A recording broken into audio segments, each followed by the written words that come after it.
So recently I was lucky enough to review the Suzuki GSX-S1000 GT, and I thought it was a heck of a good sporty touring all-rounder, especially given the price point. But the folks at Suzuki UK were kind enough to lend me its naked sibling directly afterwards so I could do a proper back-to-back test. So this is the GSX-S1000, and while a lot of the rudiments of the two bikes are the same, there are a few key features that really do distinguish them. So in this video I'll give you all the details, as well as 3 reasons to buy the naked and 3 to buy the GT.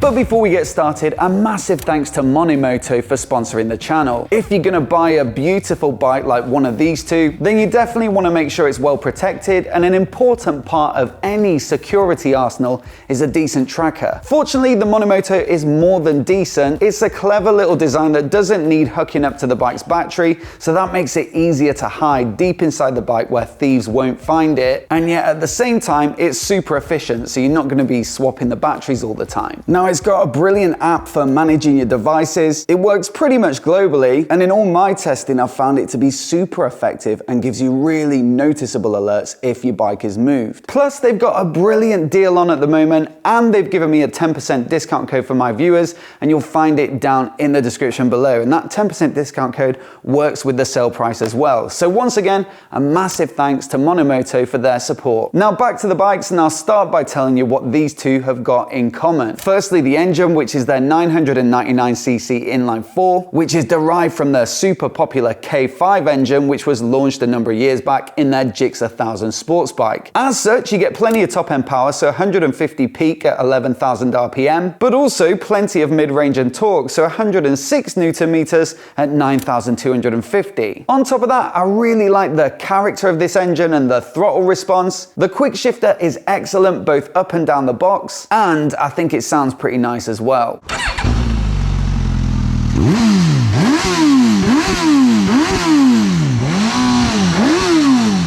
As for the chassis, well, you've got the same aluminium frame and swing arm, but of course the GT is designed for touring and two-up riding, and so you get a more robust subframe to take on those low carrying duties. Both are suspended on a fully adjustable KYB fork and a rebound and preload adjustable shock, and generally I'd say the ride is pretty good on both. Comfortable enough for touring duties on the GT, and yet composed enough for some quicker riding. Now the braking setup is also common to the two, with Brembo's 4-pot radially mounted calipers at the front, and while I'd say it's not a particular strength of either model, both feel a little bit wooden, especially at moderate levels of lever pressure. You know, if you've narrowed your purchase down to one of these two, it's not really a point of difference. They feel pretty much exactly the same. And look, the seat height's the same, the fuel capacity's the same, and the suite of rider modes and rider aids is pretty much the same too, so what exactly is it that sets them apart? Well, firstly, with the S1000, it's the naked bike looks, and I think I'd say that all round it's the slightly better looking bike. And I say that as someone who does actually really like the GT. Personally,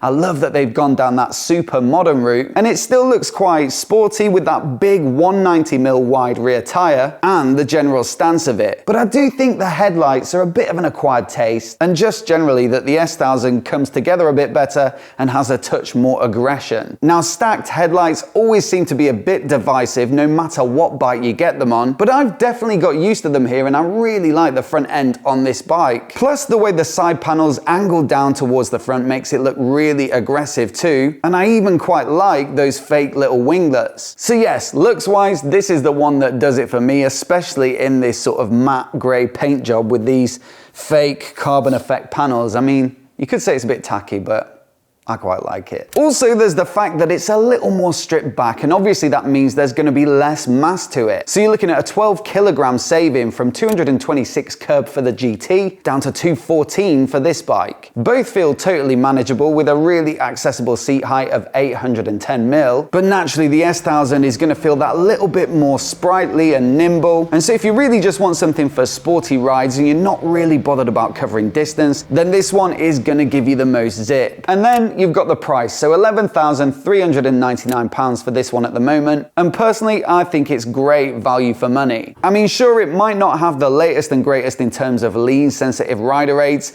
and it doesn't have the 200 horsepower peak of some of the proper super nakeds, but if you just take it at face value for what it is and don't get lured into the willy waving, then it really is a heck of a fun bike to ride at what I think is a pretty reasonable price. And ultimately, out of the two, it's the lower price, with the GT coming in at closer to 12 grand. But hold your horses, because you do get quite a lot more functionality for your 600 quid. Firstly, the TFT display as opposed to the inverted LCD of the S1000. Basically, it opens up some extra features which are kind of specific to touring, so the ability to pair with your phone so that you can manage your calls and music if you use a Bluetooth headset, but also integration with the Suzuki app so you can get turn-by-turn nav right there on the dash. Thing is though, not everybody's going to want or need that stuff, but I'd still say the GT has the far superior dash. It's much more bold and colourful and exciting and modern, and so generally it's just nicer to use day to day, even if you don't use the connectivity,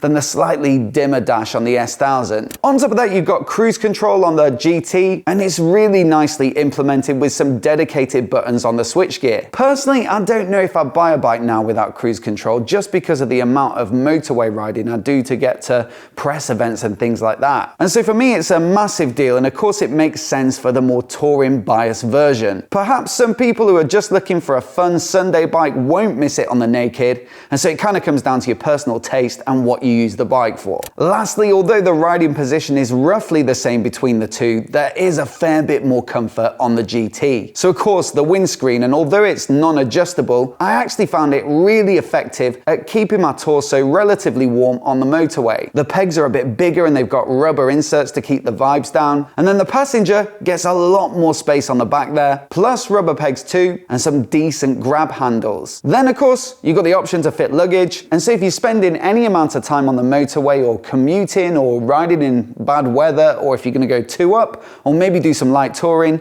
the GT is far more versatile. So which one would I go for? Well, I think considering the fact that the price difference isn't that huge, it'd have to be the GT. You just get so much more functionality and features and versatility for a few hundred quid. But as always, I'd love to know which one you'd pick down in the comments below. And if you want to see my full review of the GT, including what I did like and didn't like about it, then you can watch it by clicking here now.